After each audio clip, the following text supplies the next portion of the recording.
Good afternoon everybody, it's New Year's Eve with Adie and Estelle and welcome everybody back to the channel. Okay, this has now been on brewing for 7 days and normally at this stage I would do a cold crash, but the UK weather has gone nuts and it's now like April outside, so that's completely pointless to cold crash. I don't have enough room in the fridge, so we're going to have to hop it now and undock it and just condition it as normal for 3 days as it says. But I'm obviously a little bit worried because I've seen stuff on Facebook and things about you know, a syrupy residue that's gone down into the dock. So I've gone on to the website for Pinter, now not the app because I don't think it's on there, but on pinter.co.uk there's now a few Pinter 2 tips and tricks, so it's well worth going to have a look because there's some stuff on there that is new to me. Brewing, it says that all ales and ciders should be done at 18 degrees, which is actually probably a bit cooler than I've been doing ours over in Cozy Corner, and pilsners and lagers at 16 degrees, so you would need to find somewhere in your house that's probably a little bit cooler, because I know, Stella, what do we normally have the temperature set at in the house? About 22. Yeah, exactly. So you might. Because I'm always cold. Because I'm always cold. Yes. Yeah. Also, when it comes down to conditioning, they say that all their stuff can be conditioned at 4 degrees, but for best results they say -1. So guys, your fridges aren't actually probably cool enough, because there's been a lot of issues with you know, a lot of foam being produced, and we know with Pinter 1 that you had to open the valve to let all the carbon dioxide, let all the pressure out. I'll show you. We have our fridge. Yeah, we have our 3 so and a freezer at -19. yeah, well, we ain't going in the freezer, honey.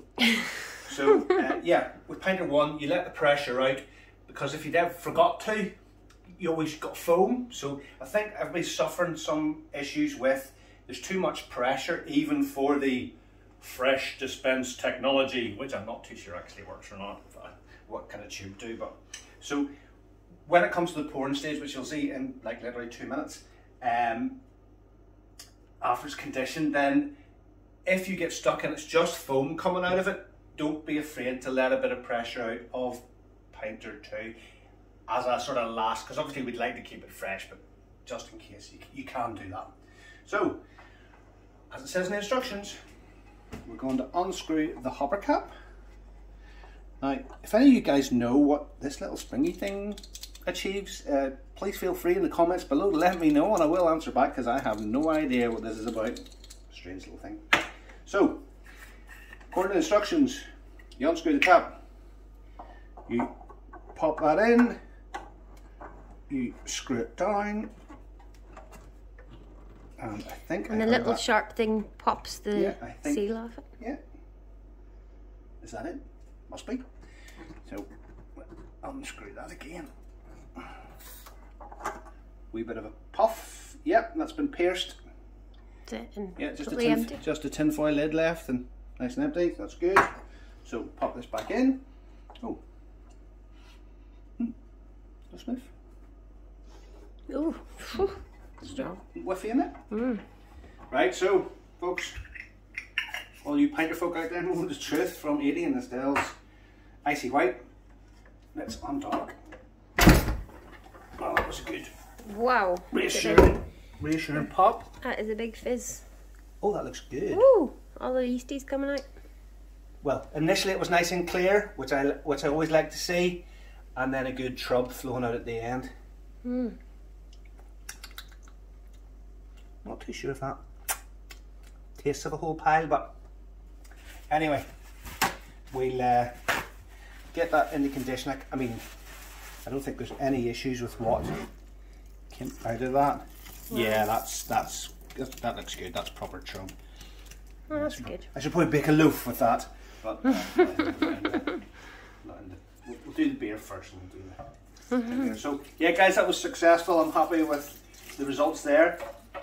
What comes out of your dock should look like that. If it's a thick, plain liquid with no fizz, you're in trouble.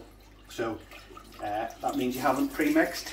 So like all our videos, Mix it in a jug beforehand, don't chuck it in your pinter because it's really, really heavy. And if you join us very, very shortly, in real time, 3 days time, we're going to crack that open and see what it's like. We'll see you then.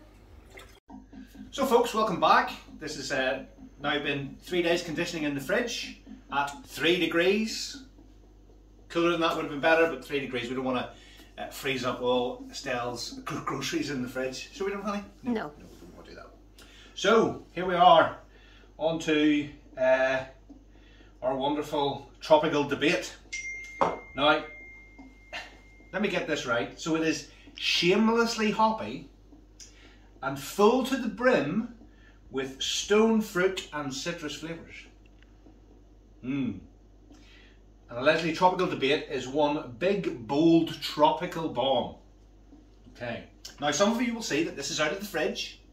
Now, 3 degrees is the temperature of the fridge. Is that? Don't give off to me, because according to Pinter folk and the greater good, whatever they're called these days, the optimal serving temperature for this should be between 7 and 11 degrees, so much warmer than that. And obviously with the metal casing, it's going to keep it much cooler.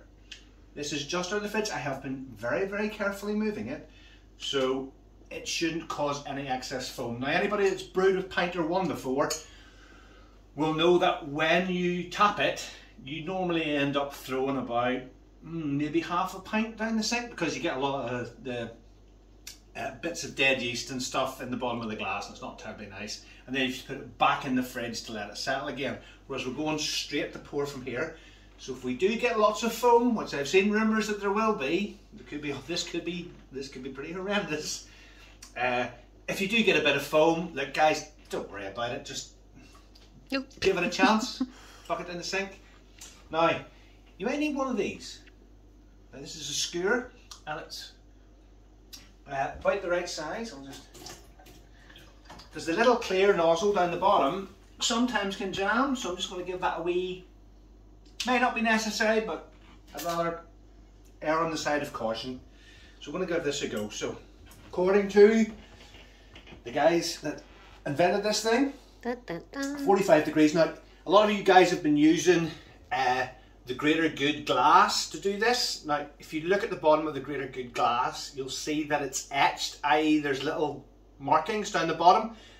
To initially start your pours, I wouldn't use one of those, because they're called nucleated glasses or etched glasses. Don't use them, because they actually create more fizz, more foam. So just use one that doesn't have anything on the bottom of it to start initially pouring. Then once you get in 2 or 3 pints in, then by all means break out your greater good glass or your Pinter glass and stick it on Fresh Beer Friday, whatever you want to do. So I'm just going to cool that glass a bit, and we're going to go for it. You ready? This could be horrendous. So lift up, yep. Keep it pulled up, and then straight to 45. Oh, that looked good. There's no mad. And it's pouring okay. I'm holding the pressure on it, still keeping it out. And it's pouring fine. It's probably slightly actually more than 45 degrees, but that's good. That's alright. Still maintaining the outwards pull on the handle.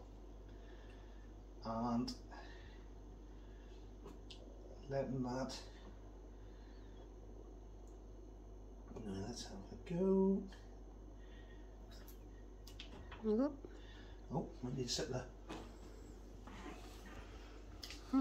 Looks good. So, quite clear.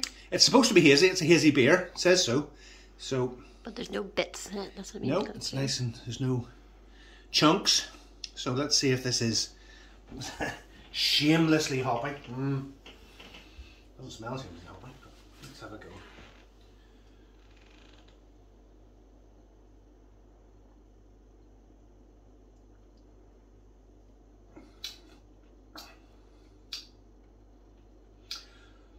It's not bad. I wouldn't say it ain't no space hopper. There's a bit of, it doesn't taste sweet. Now I did add the 100 grams of brewing sugar as I normally do at the start of that, so that is all fermented away because it's not overly sweet.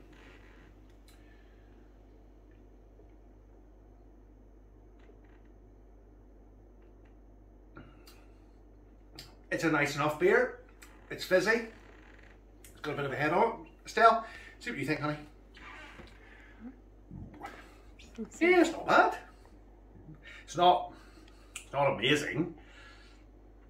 No, it's quite nice. It's quite nice. But as you say, it's not female perspective. Well, I don't like it as much as Space Hopper, but I think it's quite nice. It's all right. Yeah, I mean, it's drinkable. What did it remind me of? I told you.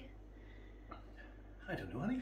Oh, a German beer. Oh, it's a bit Weiss. It's a bit sort of Weissnight, sort of. Yes, that's what I'm thinking. It is a wee bit.